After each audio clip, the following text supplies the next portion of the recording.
بدقسمتی ہے ہمارا دشمن یہ چاہتا ہے اور اس کی ہمیشہ یہ کوشش رہی ہے کہ کسی بھی طرح سے ان ایام میں وہ ہمارے درمیان تفرقہ پیدا کرے، وہ شدت پیدا کرے۔ دہشت گرد یہ سمجھتے ہیں کہ چونکہ ان ایام میں لوگ سیدنا امام حسین رضی اللہ تعالیٰ عنہ کے ساتھ محبت کے لیے نکلتے ہیں، لہٰذا ان کو نشانہ بنانا آسان ہو جاتا ہے۔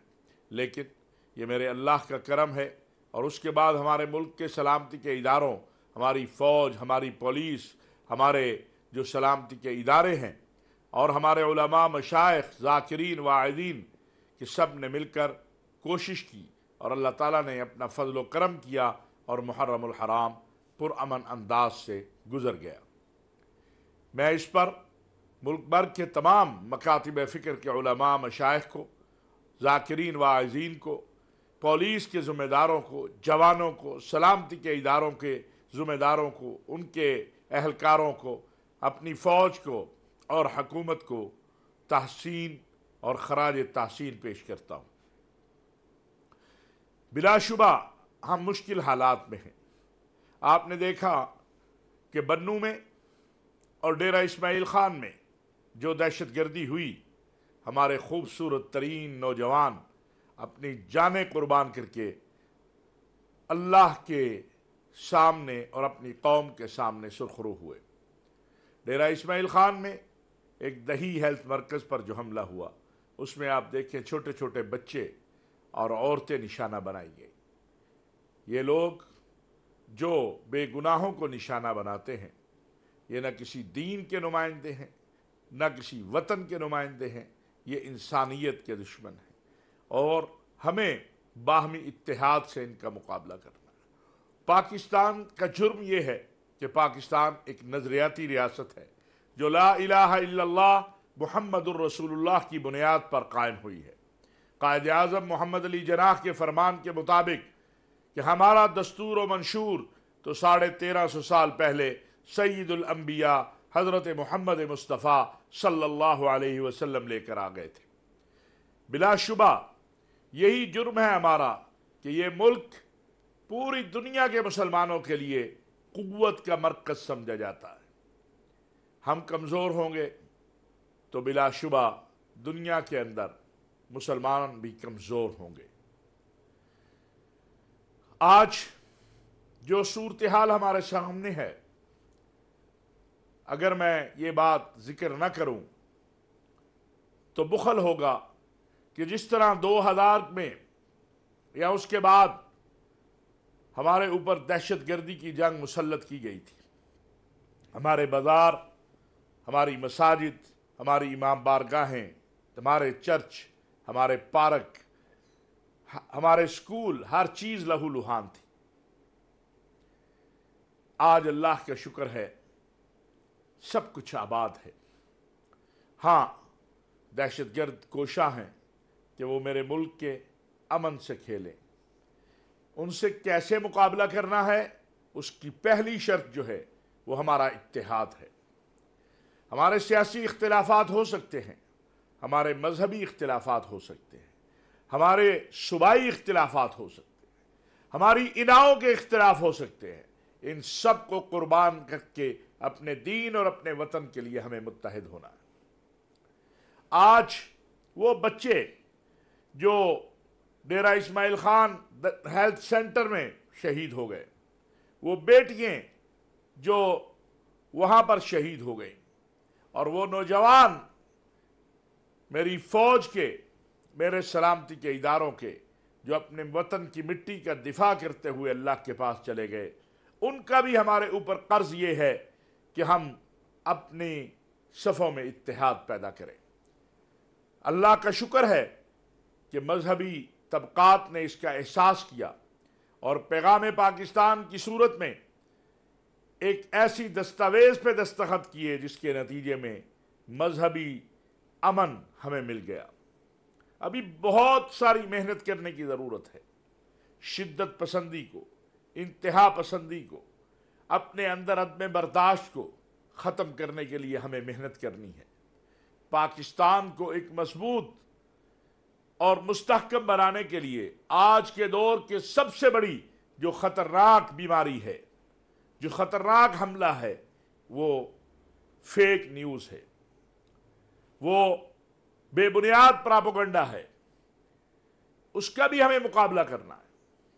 آپ دیکھیے کہ محرم الحرام کے شروع ہوتے ہی گزشتہ سالوں کی ویڈیو کو سوشل میڈیا پر لانچ کیا گیا، ان کو پھیلانے کی کوشش کی گئی۔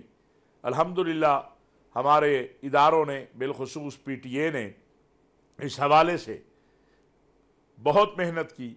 ہمارے آئی ایس پی آر نے، ہماری وزارت اطلاعات نے، اور ان چیزوں کو روکا۔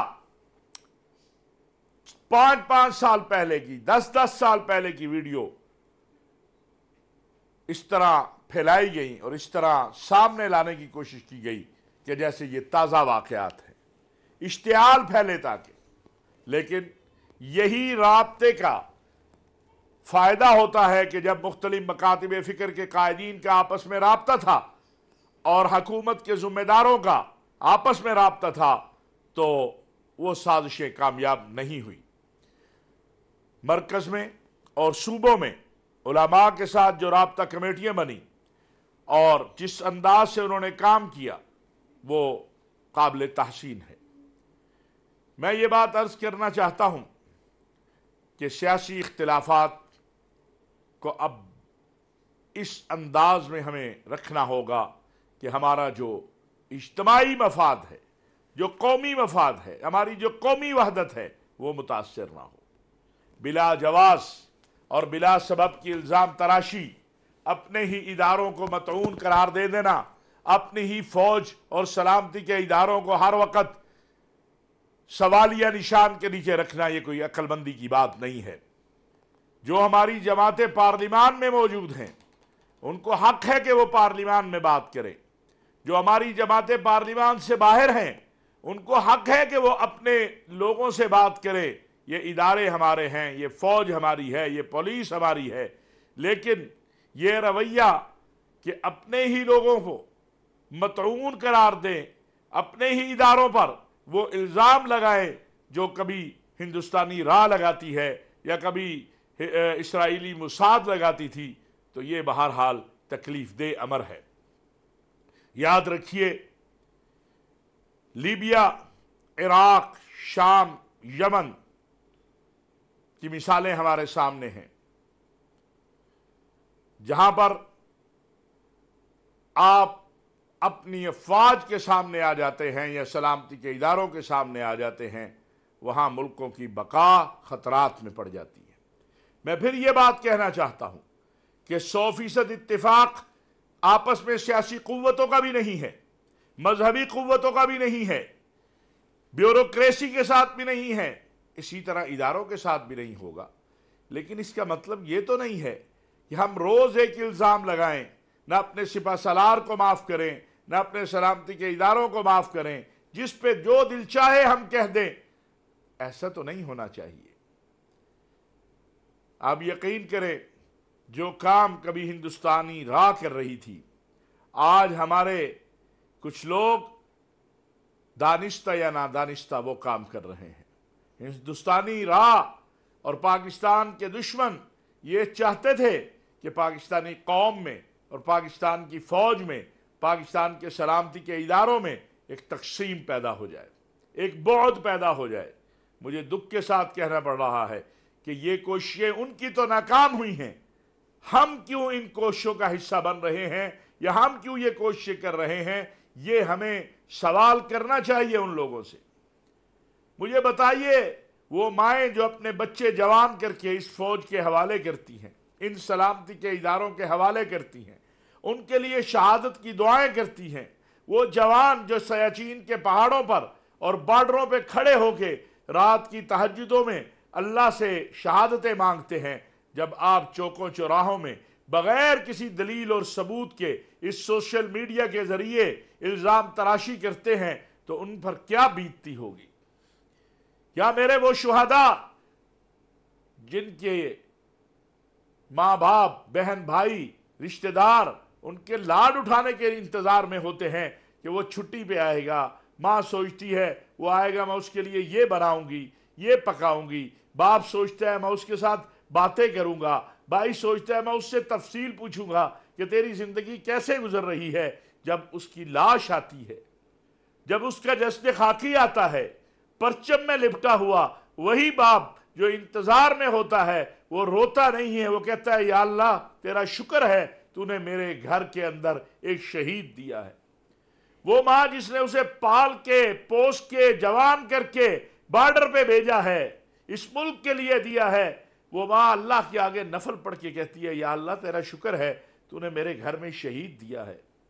جب میں اور آپ بغیر سوچے سمجھے الزام تراشیاں کرتے ہیں، ہاں صرف اس لیے کہ میری سیاسی انا یا میری ذاتی انا جو ہے اس کو تسکین مل جائے، ذرا سوچیں اس ماں کے دل پہ کیا بیتتی ہوگی، اس باپ کے دل پہ کیا بیتتی ہوگی۔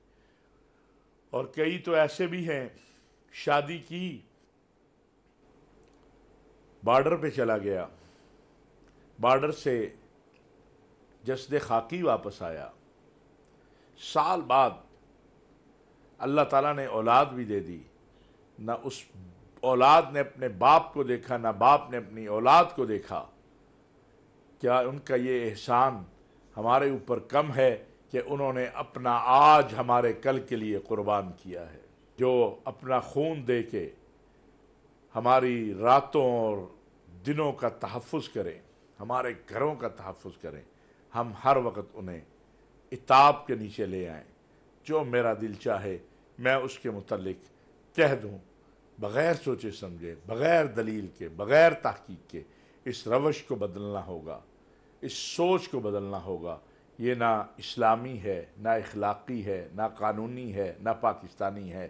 پاکستان ہمیشہ رہنا ہے اور پاک فوج نے بھی ہمیشہ رہنا ہے، ان سلامتی کے اداروں نے بھی ہمیشہ رہنا ہے، کیونکہ ان کے اندر آپ کا اور میرا بھائی ہے، وہ کوئی اجنبی نہیں ہے، وہ بھی پاکستانی ہے۔